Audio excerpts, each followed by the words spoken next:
Bonjour, je suis Caroline de Souffle Quantique et aujourd'hui je viens vous parler de réveiller votre puissance créatrice sur tous les plans. Parce que si vous me suivez, c'est parce que vous êtes en contact avec votre âme et que vous avez compris depuis assez longtemps que ce n'étaient pas les ambitions purement terrestres qui pouvaient vous combler. Et pour beaucoup de personnes qui me suivent et dont je fais partie, nous avons renoncé à agir vraiment profondément dans le monde pour se consacrer au développement de notre silence intérieur, au développement de notre être profond, parce que nous avons compris et découvert que c'était là le lieu du succès véritable, le lieu de notre épanouissement. Sauf que nous sommes en année 1, c'est-à-dire que c'est le début d'un nouveau cycle. Et dans ce début de cycle, je découvre qu'il est temps pour que ensemble, nous retournions vers se créer une vie meilleure qui soit adaptée à l'ambition non plus de notre personnalité, mais à l'ambition de notre âme. Parce que notre âme, elle a compris que oui, elle avait tout à fait la légitimité de s'épanouir dans ce plan terrestre, mais à la condition que son épanouissement bénéficie à l'ensemble. Or, pour reprendre la phrase de Gandhi, sois le changement que tu veux voir dans ce monde,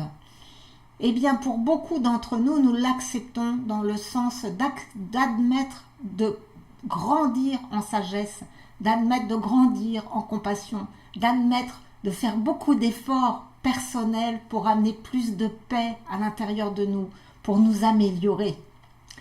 Mais par contre, s'il est évident pour nous, par exemple, que nous devons être en bonne santé pour favoriser la santé de nos proches et pour pouvoir accompagner les gens que nous aimons lorsqu'ils sont malades, si quelqu'un boite, il a besoin de s'appuyer sur quelqu'un qui est fort. Mais par contre, globalement, nous ne sommes pas prêts à admettre que pour pouvoir sortir l'humanité de la pauvreté, nous avons besoin aussi d'accepter de vivre avec suffisamment d'argent pour continuer à croître sur tous les plans de notre personnalité. Oui, nous pouvons être un être spirituel profondément épanoui dans notre intériorité. Cependant, notre corps physique a aussi besoin d'être reconnu. Il a aussi besoin de pouvoir avoir la chance de faire ce qui est bon pour lui, que ce soit en termes d'activité, que ce soit en termes de sport, que ce soit en termes éventuellement de voyage, mais là ça va plus être aussi sur le plan de notre corps émotionnel et mental,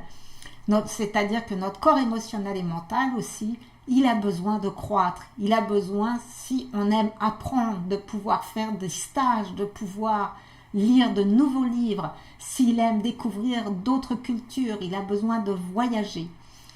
Une personnalité qui est vraiment au service de son âme doit être épanouie dans son intégralité. Et si auparavant nous avons cherché à se construire une vie uniquement fondée sur notre ego, sur cette personnalité, et que nous avons vu qu'en fait c'était une illusion, il est également une illusion de croire qu'une vie épanouie à 100% uniquement dans l'intériorité est aussi valable. Tout est une question de respiration, une question d'intérieur, d'extérieur vers l'intérieur et d'intérieur vers l'extérieur. Parce que si on se contente d'être dans un état méditatif toute la journée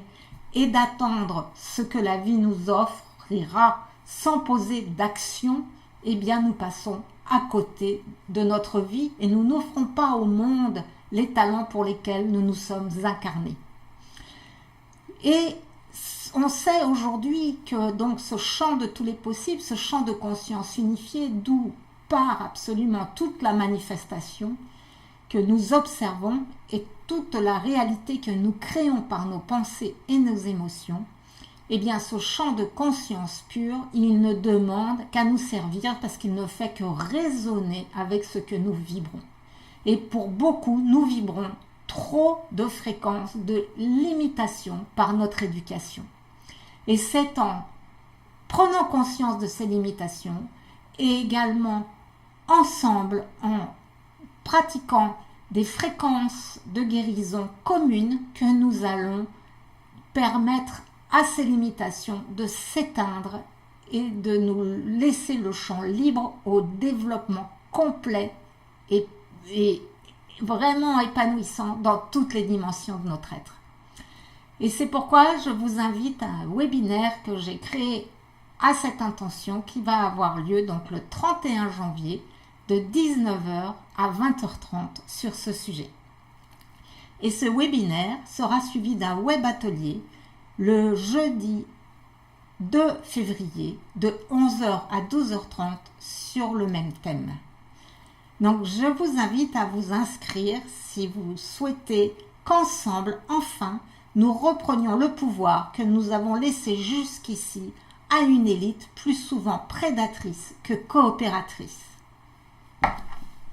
Merci.